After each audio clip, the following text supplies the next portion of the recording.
Hey everyone, welcome back or hello for the first time. Thought I would upload a wee video today, hopefully still a shorter video than the last ones, just talking about for me my kind of perspective on small things being big things. So I think it's because I'm coming up to almost a year on my stroke and reflecting on how such a small thing like a blood clot, I don't know how big it was, but minuscule, probably enough to have to be seen through machinery rather than by the naked eye, how such a small thing had such a big impact and big after effects. And also to say that I don't want to stay there, I don't want to stay in that thought pool. So I'm jumping into another thought pool and looking at the small things that I've done that I feel have accumulated to being big things and better things and helpful things.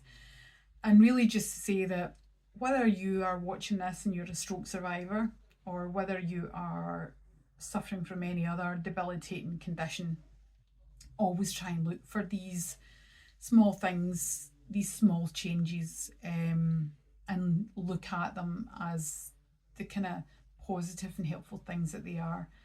Um, so, reflecting on some of my aims and some of the things that I have done over the last 6 months, I think I'd said I wanted to be able to open a packet of crisps. Yes, rather poor choice of things, but opening a packet of crisps with both hands, which I can now, usually about 6 or 7 times out of 10.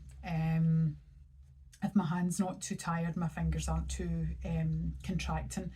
So I can do that, and it might sound like a nothing to some people, but it's a small thing and it's a big thing to me, and it makes me feel a bit more like me. The other thing is spraying a can of deodorant. Again, if I position my hand correctly and um, hold the can against my body, because I still can't do it like just freehand, I can usually do that about maybe 7 times out of 10. So that makes me feel, you know, it's good feeling I don't have to always ask my husband for help and things like, maybe dressing or pulling a top down if I can get this arm working and moving and trying to do normal things.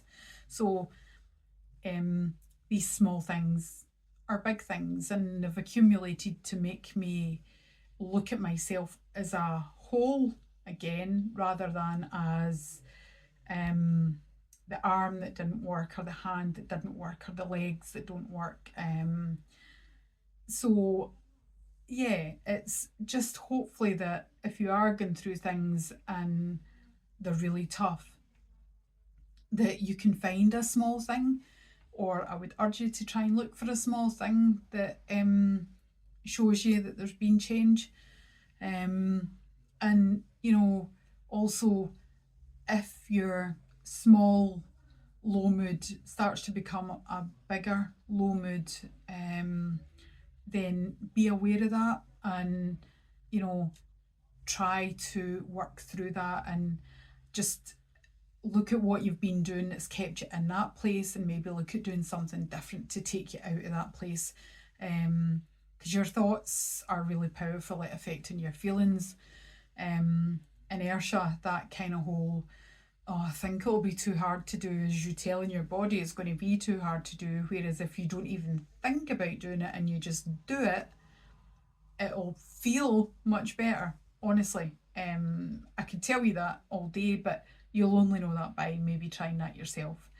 So, yeah, so I just really wanted to kind of say small things are big things, small things mean a lot.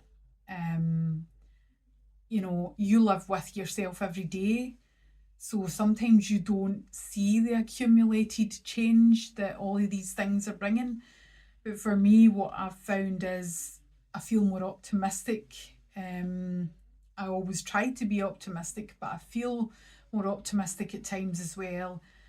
I just keep, I guess we're never really happy with anything, are we? We all want more. We all want to be able to do more. And of course, I want to be able to do more with my left hand and want to get back to being able to type in a keyboard and holding a mug of tea or something like that in it. But, you know, I'll take it in small steps. Small steps equal, a big journey. So I'm not running a marathon right now, but I'm taking steps to get there. That's literally, by the way, because even before my stroke, I would never have done a marathon. So don't hold me to that, anybody. Um, so yeah, just wanted to kind of add this on top of the short that I put up about me getting up off the floor and tying my shoelaces. That was another one I nearly forgot about there. But yeah, tying my shoelaces, and I can get them kind of reasonably tight that I haven't had to get my husband to redo them or redo them myself. Just keep practicing, keep going. No matter what it is that you feel is holding you back, just try and keep pushing against that and pushing forward. Just push forward, actually, because when you push against it, you automatically think of resistance. So just keep pushing forward and moving forward. I think that's a better way to look at it, and then you don't feel like you're fighting anything, maybe least of all yourself. Who knows? So, anyway, as always, thanks for watching. If you like the video, hit like. I'm just looking at my background and there's a beautiful baby picture of me there in the background. But anyway, click like, subscribe and share for anyone else that you think might benefit from this, stroke survivor or otherwise. And thanks again for watching. Bye bye.